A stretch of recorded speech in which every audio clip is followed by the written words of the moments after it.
In 1170 BC, the workers building the royal tombs of Egypt put down their tools and refused to work.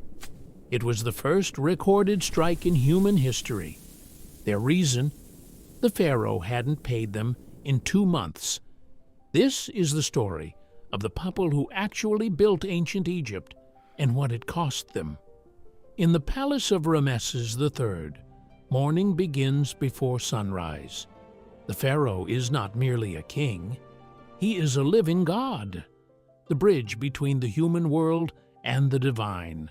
His first act each day, ritual purification.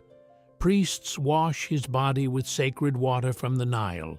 Incense fills the air. The world, in Egyptian belief, cannot function without this ceremony. Without the Pharaoh's prayers, the sun might not rise. 2 kilometers from the palace, in a walled village called Deir el-Medina, a man named Hay wakes before the sun. We know his name because his records survived. Deir el-Medina was no ordinary village. It was a community of elite craftsmen, painters, and stonecutters, tasked with carving the tombs of the gods themselves. They lived isolated from the rest of Egypt, their identities classified. They knew too much. The craftsmen descended into the earth each day carrying oil lamps. The tunnels were so narrow 2 men could not pass each other. The heat was extreme. The limestone dust coated their lungs. Hay's job was painting, filling the walls of the royal tomb with the scenes of the afterlife the Pharaoh would need to navigate death. Every face had to be perfect. Every hieroglyph had to be precise. A mistake was not simply an error. It was an offense against the gods. But in the 29th year of Ramesses III, something broke. The grain rations, the workers' only payment, stopped arriving. 1 month passed, then 2. The men had families to feed. They had no other income, no other options. So on a morning in November, they walked out of the Valley of the Kings, past the wall that was supposed to contain them, and sat down outside the mortuary temple of Thutmose III.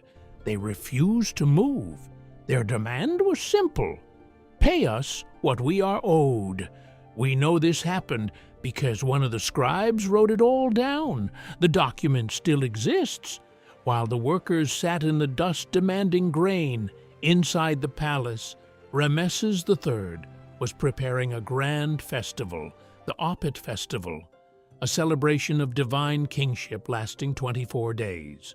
Boats of gold, offerings of hundreds of cattle, the streets filled with music and incense for the gods.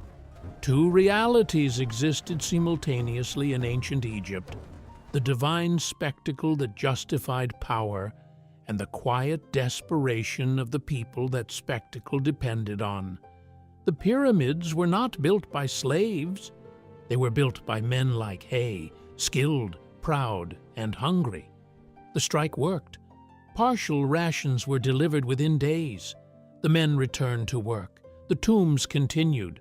The Pharaoh's eternity was secured by people whose names we almost lost, but not quite. Hay's records survived. The scribe's account survived. And in that survival, something important endures: the knowledge that the people who built the eternal were themselves mortal, hungry, and unwilling to be forgotten. Egypt was not one civilization, it was 2, and they needed each other.